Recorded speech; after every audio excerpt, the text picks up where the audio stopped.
Royal Bengal tiger. আর ওনার যারা ফ্যান ফলোয়ার এক একটা হচ্ছে মনে করেন যে কি বলবো, টাইগার বুঝেন তো, একটা রয়্যাল বেঙ্গলের টাইগারের চেয়ে বড় কিছু। আমরা তো একটা ভয় পাইছি যে এত সুন্দর একটা বড় প্রযোজক আসলো, সে তো মনটা খারাপ হয়েছে। কেন মনটা খারাপ হয়েছে বললেন ভাইয়া?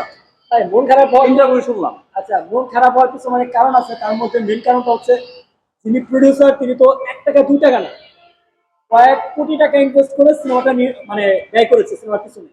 তা তো বিগ বাজেটের সিনেমা, এটা একটা স্বপ্ন, একটা ড্রিম, ড্রিম প্রজেক্ট। এই সিনেমাটা যদি ঈদে না আসে বা আটকে দেওয়া হয়, বা সিনেমা থেকে যদি 12 মিনিট কেটে দেওয়া হয় বা কোনো একটা অংশ কেটে দেওয়া হয়, তাহলে তো সিনেমা যে প্রডিউসার বা ডিরেক্টর বা যে টিম, ওনাদের তো মনটা খারাপ হবে, এটাই স্বাভাবিক।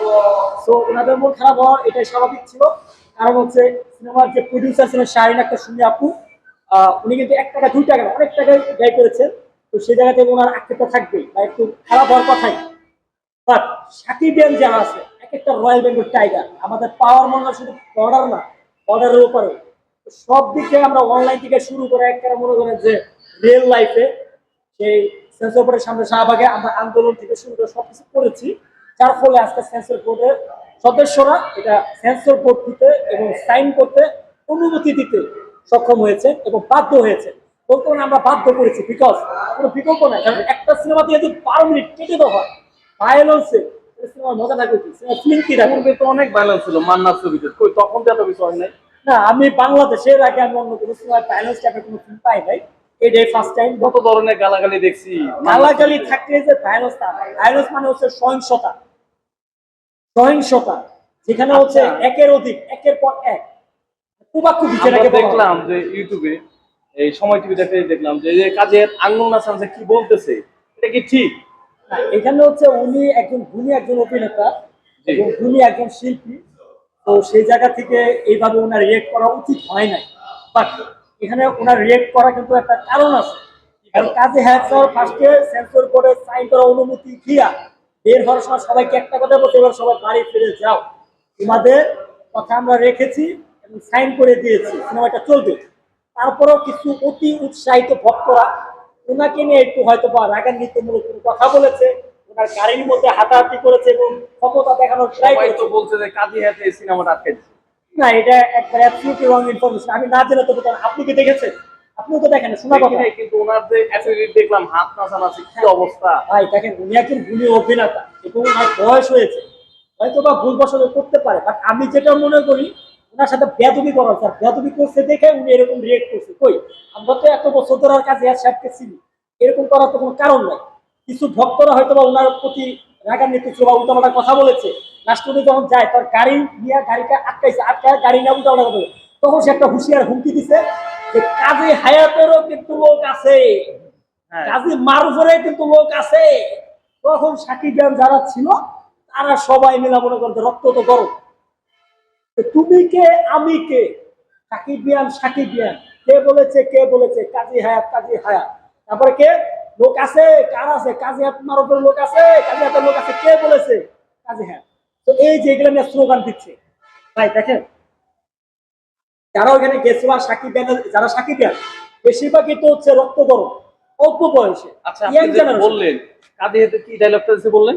ডায়লগটা ছিল, কাজী হায়াতেরও কিন্তু লোক আছে, কাজী মারুফেরও কিন্তু লোক আছে। এটা তো ডাইরেক্ট আমার কাছে মনে হয়েছে যে একদম ওনারা ঠেট দিছে এরকম লাগলো। হ্যাঁ। এটাও হতে পারে যে ঠের দিছে, বাট হচ্ছে সিচুয়েশনটা এমন হয়ে গেছিল যে এরকমটা তিনি করতে বাধ্য হয়েছে।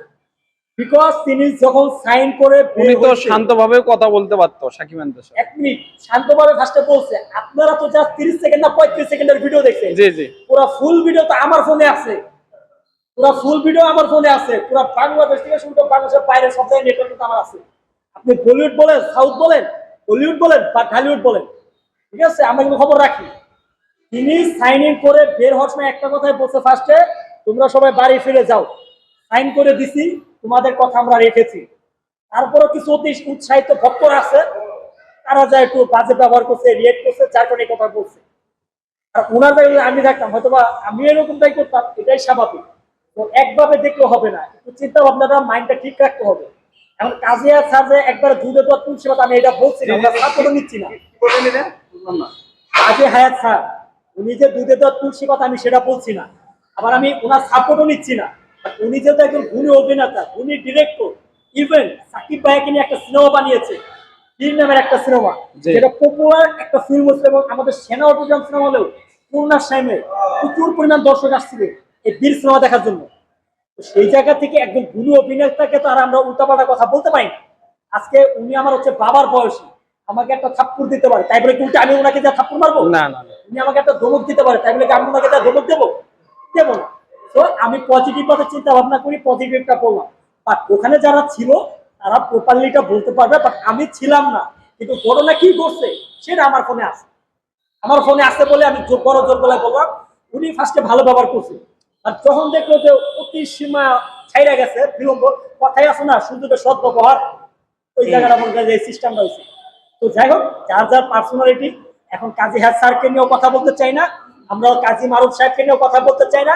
কথা হবে একটাই, ঈদে আওয়াজ একটাই, বরবাদ বরবাদ। এখন আমার আপনাকে সবাইকে সিনেমা হলে একটা বার, আপনি আপনার বাবা মা ভাই বোন আত্মীয় স্বজন বন্ধু বান্ধব টোটাল এক একজন যদি 30-40 জন করে দর্শক হলে নিয়ে আসে, তাহলে সিনেমা তো সুপারহিট হয়েছে না, এবার সুপারহিট না, অল টাইম ব্লকবাস্টার হবে। এতে করে কি হবে, সিনেমা হলের যারা মালিক আছে কর্মকর্তা তাদের উপকারিত হবে এবং তারও বড় বড় সিনেমা হলে চালানোর জন্য উৎসাহ পাবে। এবং আমরাও ইয়াং জেনারেশন যারা আছি অ্যাটিটিউড নিয়ে এসে সিনেমা হলে এসে সিনেমা দেখতে পাবো। আমরা দেখছি ভাই, শাহরুখ খানের যাওয়া, শাহরুখ খানের পাঠান, শাহরুখ খানের ডান্টি, যখন গ্লোবাল স্টার শাহরুখ খানের সিনেমা হলে রিলিজ হয়, এক একটা পাগলা ফ্যান একেবারে মনে করে যায় একদম পাগলের মতো সিনেমা দেখে। ঠিক সেইরকম ফ্লেভার আমরা বরবাদ সিনেমা হতে আমরা শাকিব খানের মাধ্যমে আমরা পাচ্ছি। তো এটা তো অনেক বড় ব্যাপার। তো শাকিব খানের not a normal star, because he is a global star, he is a superstar, he is a mega star, he is a global superstar and international superstar. আমার বিশ্বাস একদিন তিনি এই বাংলাদেশের চলচ্চিত্রকে বিশ্ববাজার যেভাবে তুলে ধরেছে এবং আগামীতেও, আগামী 2 বছরে 2 যুগেও তিনি করে যাবেন। আর আশেপাশে যারা আছে তারা তার সহকর্মী সাথী হয়ে থাকবে। তার পাশে যারা আছে সাকিব খানরা তাদের পাশে আছে, তার বিরুদ্ধে যারা আছে ধুয়ে দেওয়ার জন্য সাকিব খানরা রেডি আছে।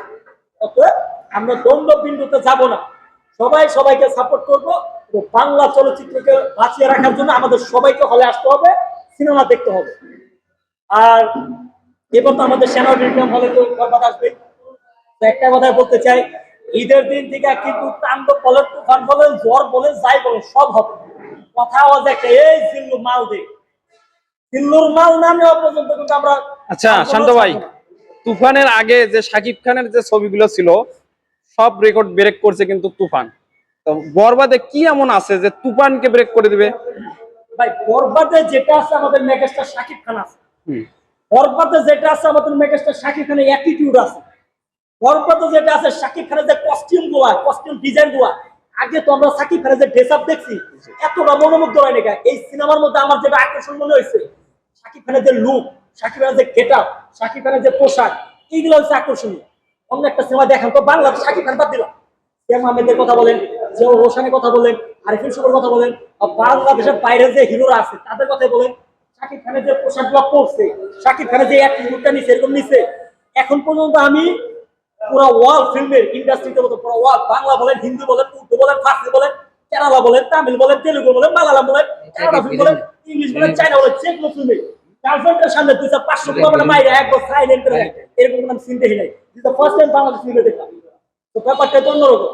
আর কি চাই, যারা এতদিন মনে করেন বাংলা সিনেমা থুতু দিত তারাই এখন বলতেছে yes one of the king of Shakib Khan, yes the power of Shakibian, the power of Bangla cinema, the power of Barbaad. So আমরা বরবাদ চাই, বরবাদ চাই। দেখেন না বরবাদ সিনেমার জন্য আটকে দিয়েছে সেন্সর বোর্ডে, শুধু বাংলাদেশের সিনেমার নায়করা না, মনে করেন যে একটা টেকনাফ থেকে তেতুলিয়া সমস্ত বাংলা সিনেমা প্রেমী সমস্ত সাকিবিয়ানরা সোশ্যাল মিডিয়ায় যে যুদ্ধটা করছে, মাথা নষ্ট করে যুদ্ধ করছে, কি এক পোস্টটা কে কেজিয়া আগায়া বাংলাদেশের প্রচুর স্টার বুঝে না, one and only Shakib Khan. বুঝতে পারবো শাকিব খানের পাওয়ার কতটুকু। তত একটা কথা বলবো, শাকিব খানকে আপনারা ভালো না বাঁচতে পারলেও ওনাকে নিয়ে উল্টাপাল্টা কথা বললেন না, যেটা আমাদের রক্ত গরম হয়ে যায়। বিকজ এজ এ শাকিব হিসেবে আমি জেলাস ফিল করি, কারণ যে মানুষটা 26 বছর ধরে বাংলা চলচ্চিত্রকে বাঁচিয়ে রেখেছে, যে মানুষটা বাংলা চলচ্চিত্রের পিছনে সময় ব্যয় করতে করতে নিজের স্বাধীনতা, নিজের শখ আল্লাহ সব শেষ করেছে, সেই শাকিব খানের মুখের দিকে আপনার কিভাবে আঙ্গুল ধরে কথা বলতে পারে? সেই শাকিবের সিনেমা আটকানোর জন্য আপনার কারা কে? আপনাদের মতো সেন্সর বোর্ডের সদস্যদেরকে আমরা চাই না, চাই না, চাই না। আমরা ইয়াং জেনারেশন লোক চাই, আমরা ইয়াং জেনারেশন যারা আমাদেরকে বুঝতে পারবে, যারা আমাদের কত দিতে পারবে এবং আমাদের মূল্য করতে পারবে। আমরা কি টাইপের সিনেমা দেখে অভ্যস্ত, আমরা কি টাইপের সিনেমা দেখতে চাই, কি টাইপের সিনেমা পছন্দ করি এবং চলচ্চিত্র বাঁচানোর জন্য কি টাইপের সিনেমা প্রয়োজন, যখন তারা বুঝতে পারে তখন তারা সেন্সরের উপরে দেখতে থাকতে পারবে। অতএব এখন যারা সেন্সরের উপরে আছে আমরা এটা মানি না, বিকজ আমার দু চোখের সেন্সরের উপরে একটা ভাইরাস। এখানে যেটা চলে তেলবাজি, তেল মারা, 24 আওয়ার্স তেল মারা। কোথায়?